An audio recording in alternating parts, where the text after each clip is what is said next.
রবীন্দ্রনাথ মুসলমানদেরকে কতটা ঘৃণা করত তার লেখাতেই ফুটে উঠেছে। মুসলমানদেরকে এখানে জবন বলা হয়েছে, জবন অর্থ বর্বর। এছাড়া আল্লাহর নামটাও বিকৃতভাবে লিখেছে পতিতা ব্যবসায়ী রবীন্দ্রনাথ। অথচ হিন্দুস্তান রক্ষাকারী অর্থাৎ হিন্দুদেরকে আর্য যোদ্ধা হিসেবে উল্লেখ করেছে তিনি। রবীন্দ্রনাথ মূলত ভারতের মুসলিম শাসনের বিরুদ্ধে সাম্প্রদায়িক এই লেখাটি লিখেছেন। যদিও রবীন্দ্রনাথের পুরো সাহিত্য জীবনে ইংরেজ শাসনের বিরুদ্ধে একটি অক্ষরও লেখা নেই। যেখানে আমাদের জাতীয় কবি ইংরেজদের বিরুদ্ধে লেখালেখি করতে কারাভোগ করেছিলেন, কারাগারে বসেই তিনি লিখেছিলেন কারার ওই লৌহ কপাট। প্রায়শ্চিত্ত নাটকে রবীন্দ্রনাথ লিখেছেন, খুন করাটা যেখানে ধর্ম সেখানে না করাটা পাপ। এটা শিখতে তোমার বাকি আছে যে মুসলমান আমাদের ধর্ম নষ্ট করছে, আর যারা মিত্র তাদের বিনাশ না করাই অধর্ম। বেদ ব্রাহ্মণ রাজা ছাড়া আর কিছু নাই ভবে পূজা করিবার, এই কটি কথা যেন মনে সার, ভুলিনি আমি কথা হবে। অর্থাৎ পৃথিবীর একমাত্র হিন্দু ধর্মই সঠিক ধর্ম, তাদের ব্রাহ্মণ রাজাই একমাত্র পূজার যোগ্য। এক কথায় বললে রবীন্দ্রনাথ ছিল শুধুমাত্র মুসলিম বিদ্বেষী। রবীন্দ্রনাথের জীবদ্দশাতেই তার বিরুদ্ধে সাম্প্রদায়িকতার অভিযোগ উঠেছিল।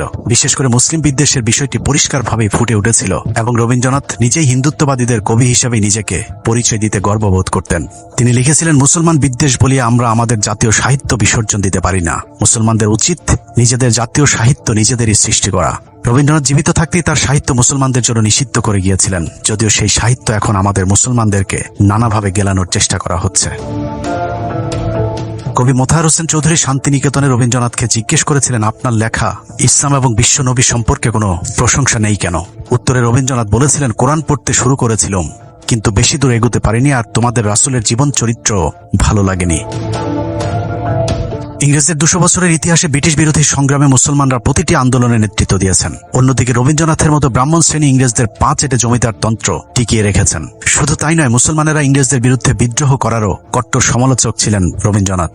রবীন্দ্রনাথ তার কণ্ঠরোধে লিখেছেন, কিছুদিন হইল একদল ইতর শ্রেণীর অবিবেচক মুসলমান কলকাতার রাজপথে লোস্টন হস্তে অভদ্রতার চেষ্টা করিয়াছিল। তাহার মধ্যে বিস্ময়ের ব্যাপার এই যে উপদ্রবের লক্ষ্যটা বিশেষ করে ইংরেজদের প্রতি।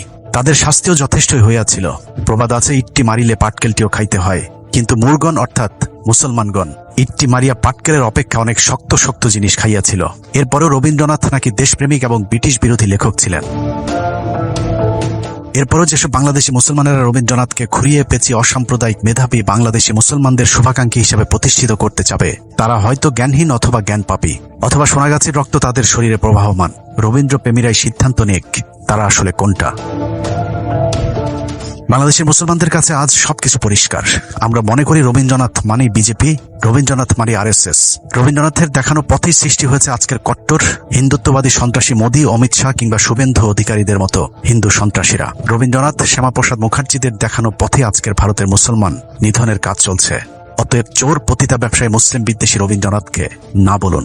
চোরের লেখা বই, কবিতা, প্রবন্ধ, সর্বোপরি চুরি করা কথিত জাতীয় সঙ্গীত পাঠ করা এখনই বন্ধ করুন। আল্লাহ হাফেজ।